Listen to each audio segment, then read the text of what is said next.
Thank you, Mr. Chairman, and welcome, Mr. Secretary. Representative?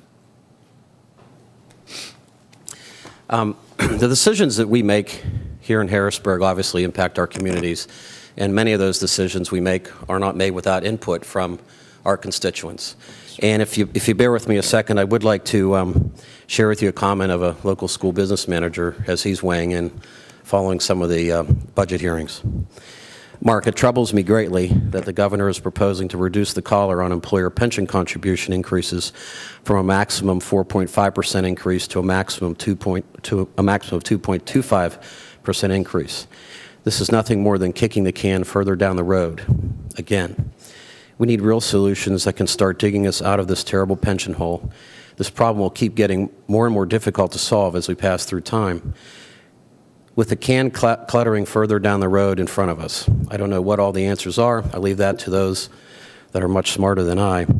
But for now, leave the collar at 4.5% and don't pump $241 million into the Ready to Learn block grant.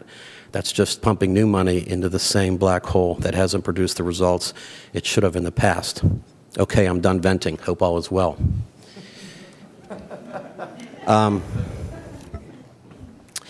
But it does get to the point of what happens down the road. And before many of us got here, in the late 1900s and 2000s, we, as those that were here at the time, putting budgets through, waived state and local pension contributions, and were told not to escrow that money, that they didn't have to escrow it.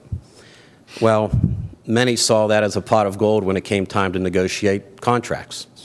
And that has further compounded our problem. So we can't be just ignoring that fact that, sure, we have a huge pension problem, but there are decisions that were made back then that impact us now, and there's decisions that we're making or not making today that are going to impact us 10 years from now. The decisions from that we talked about earlier in other budget hearings regarding impact fees, let me just share with you the positive impact that by having the Marcellus shale gas in southwestern Pennsylvania, the positive impact it has had on one of my school districts that has not had one drill, one well pad in that district, but many of the companies located there. Mark, the growth of wage tax collections for our school district has been quite robust over the last 2 years. I'm sure that the energy industry has helped, but there are other considerations as well.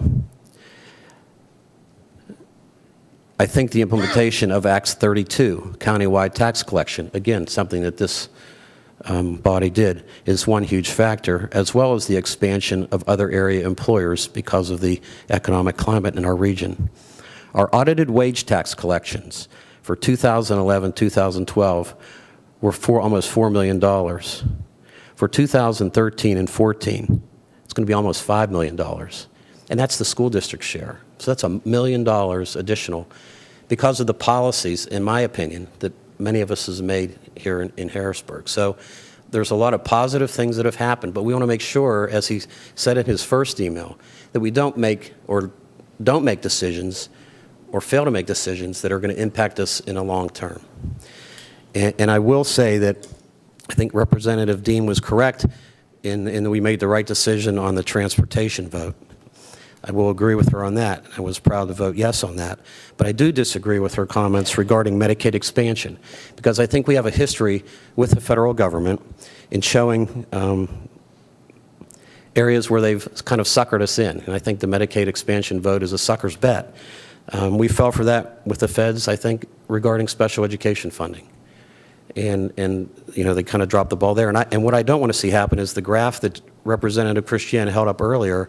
That same thing happened with Medicaid expansion, you know, where we show funding increases for 3 years at 100% funding, but from the feds, and then that money's gone.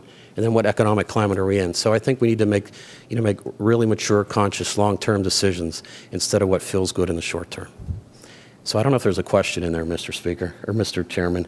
But at this point, I don't know if there are any more questions to ask other than some observations and some comments from constituents that are seeing it impacted on their bottom lines in their budgets, both publicly and also in private sector companies, the decisions that we make and how important they are. Thank you.